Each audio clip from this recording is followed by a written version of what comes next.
Hi guys, Creative Lauri here. Welcome everyone.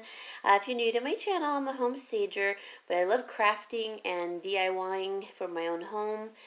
This is going to be a Dollar Tree Farmhouse bakery sign. I had done one before for Christmas about a month ago, I think, and I'll show you that one in a second. But for those of you who don't want to go to the hardware store, this was a nice alternative, and this was that Halloween sign that said "Beware." So I bought like 4 of them. I'm not even bothering with filling up the holes. I'm okay with that. I did take the stickers off. Sometimes I know some crafters don't, but you can really see the outline. So all I did, everything is from the Dollar Tree, and even the paint I hear, but I can never find paint at the Dollar Tree. And you can get the smaller bottles of the apple barrel for 50 cents at Walmart. So you're gonna need white. You're gonna need like a dry brush, and you're just gonna dry brush it on. And I went. This is MDF. Pardon me. So it's really gonna soak up the white for sure. And you're just gonna go from, try to go in even strokes like that, and it dries really quickly. Let me show you before I get started how the other one turned out. So here is the gingerbread lane that I did, and I did this in a brown. I mixed 2 browns because I wanted a lighter dark but a little bit of red in the brown. And then I took some ribbon that was burlap material and just freehanded a couple of little gingerbread. They're not perfect. In fact, that one has a little pointy head right there. And hot glued them on. But I really love how it turned out. The only thing, and I made another one, I'll show you at the end, it says Farmhouse. The only thing is you have to be really careful with the spacing of your letters. As you can see, they're a little bit off, but I was okay with that too. Let me show you why they're off. So I'm using the packet from the Dollar Tree, the stencil packet that comes with numbers and letters. And I've used quite a bit of them.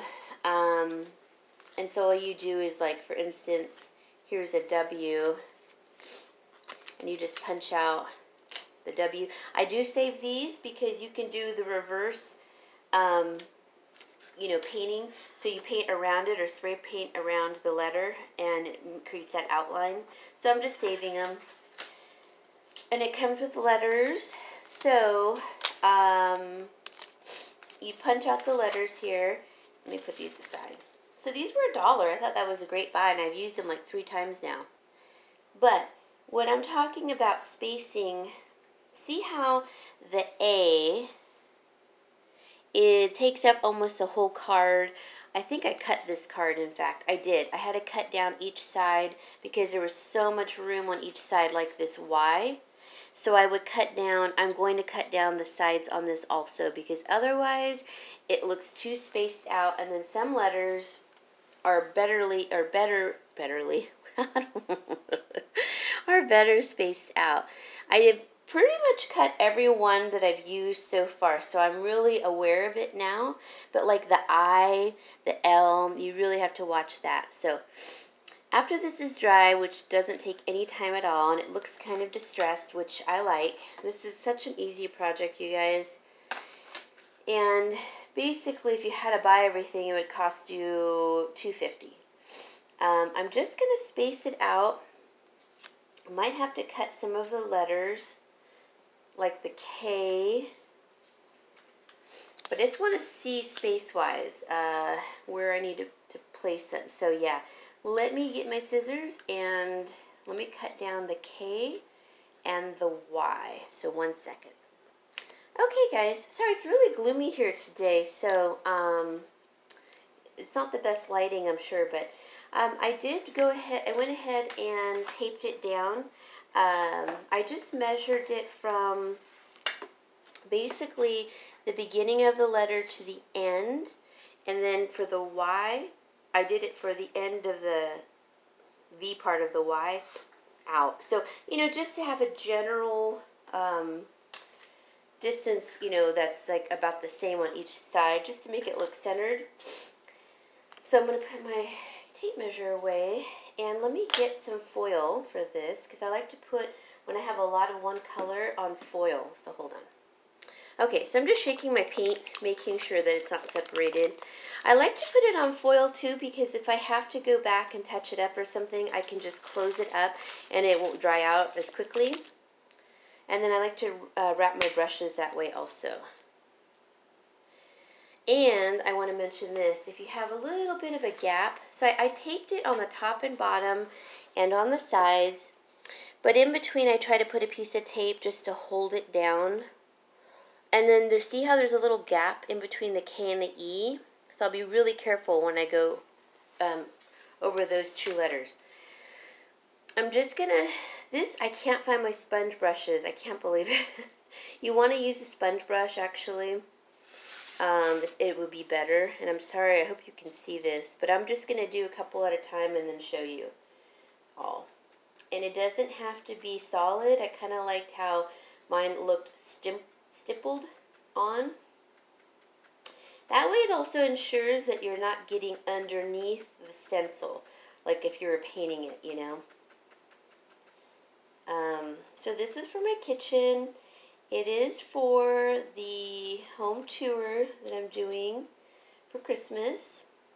I'm a little behind, but I think I'm going to get the majority of everything done.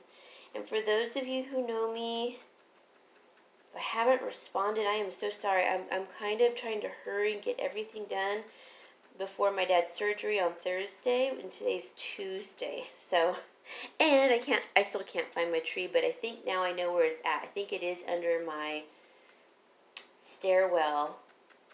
So I keep a lot of staging stuff there, and I haven't pulled out that tree in probably 2 years. So it's probably maybe longer, might be 3 years, maybe 4 years. So I think it's behind there in a tote. All right, I'm going to finish this A and I'll show you what I'm talking about. I might go back over one more time, but like I said, especially with these paints, acrylics, they will tend to dry lighter, especially like a black sometimes or a dark brown, so you kind of have to watch that.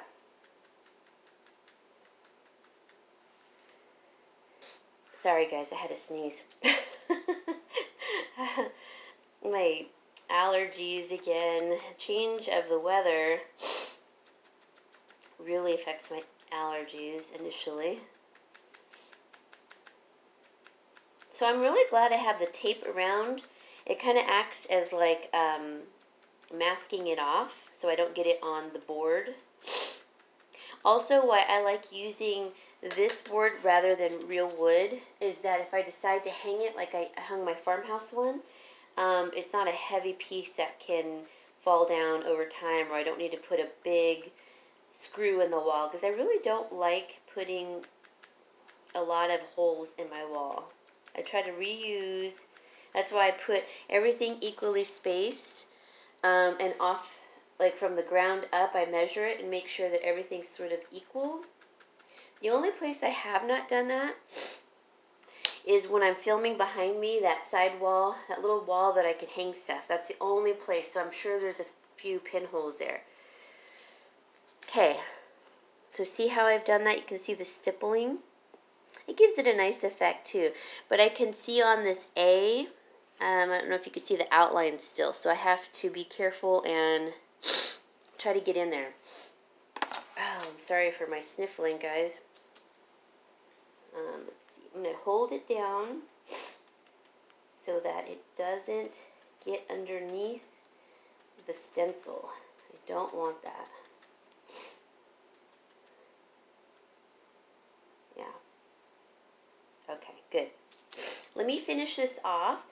Where you want to hold down to, like in the K, that little pointy part, sometimes that can be kind of tricky, so be careful and don't get too much paint on your brush. So let me finish stippling this, I'll let it dry a little bit, and then we'll see if we need another coat. But just be patient and stipple. Don't get too much paint or overly cocky about doing this, because it can bleed through. And if it does, you just take some white paint, I guess, and just kind of, you know, fix that bit. Oop.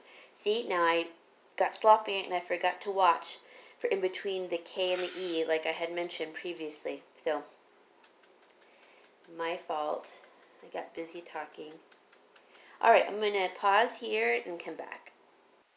Okay, guys, so it's not quite dry, but I'm going to go ahead and take the tape off because I think my phone is going to die. But I think it's going to be fine. And like my other sign, it had like the edges around each, you know, each of the edges on each letter.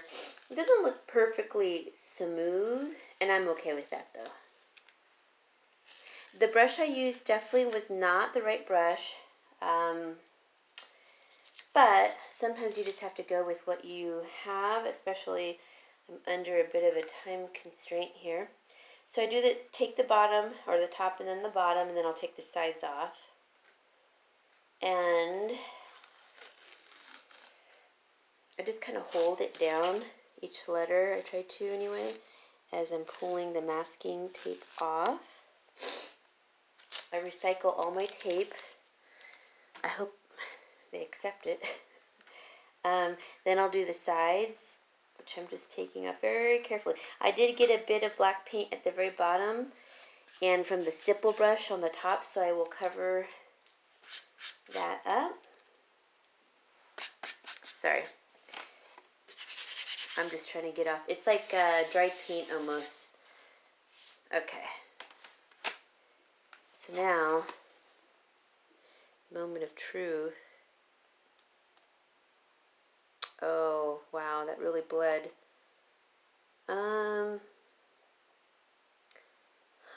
It sure did. Well,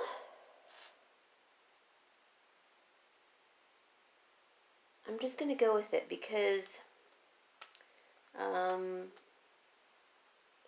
sometimes life isn't perfect either. I think it's the weather. It's rainy here. I may have used too much, and it's also that brush. So I highly recommend you get your foam brush out. But what I could do, see how the B especially is kind of junked up. What you could do though, well, I'm gonna get my other brush and just, you know, make some of the lines a little better and cover that up in that. But I still like it. I like that it looks kind of like wavy lines. I don't know if you could see that. I'm totally okay with that. Let me pause. So I just put a little white on here, and I'm using my favorite brush. I paint with this brush too. I don't know if you guys knew that, but I do paint. I haven't lately, but it's really a nice edge. It's kind of getting ruined from all my projects, but it's time I replace it anyway. So it's okay. So I'm just going to try to cover the little black specks. And you guys don't have to watch me. You could fast forward to this part if you don't want to watch it. But go with the grain. That's what I always say. Yeah, there we go. Okay, now as far as, you know, fixing... because it's still wet, I'm not sure I want to attempt that. So I might just wait a second. But while that's drying, so for sure, do not use a big brush like this. That was my mistake. And it just got too much paint on there, and it made the letters kind of warp and, you know, get soft, I suppose. But this one turned out really, really good, the Gingerbread Lane, and let me show you the Farmhouse one. Okay, so that's the Farmhouse one. above my little cowl. That cowl, metal cowl, was from Hobby Lobby, and then that wood piece I got for free. It's like it had something on that shadow box frame, but it got pulled off. And then that's the candy cane I made. Okay, there it is, guys. I'm happy with the spacing of the letters for the most part, and there's no way I know that I'm just going to keep messing it up because I don't have my small brushes here, that I'll keep messing the B up and the A, especially in between there. So I could take a toothpick and just kind of try to glob a little white in between. But from afar, I'm not bothered by it, so I'm okay with it. Let me show you where I'm going to put this one. In the gingerbread lane, for now, I just have it over across the way, and I'll show you again where I put that one. Okay, guys, I lied. I'm not going to show you where I put the bakery sign. I don't mind showing you this one because I'm probably going to switch this out in a little bit, decorate it a little differently, but the bakery one is probably going to stay where it's at, and it looks so cute, and I want to surprise you guys during the home tour. So, or, you know, make it more of a surprise, I should say. So, stay tuned. This is my day 8 of the 12 days of Christmas. Talk to you guys later. Please like, share, and subscribe. Bye, guys.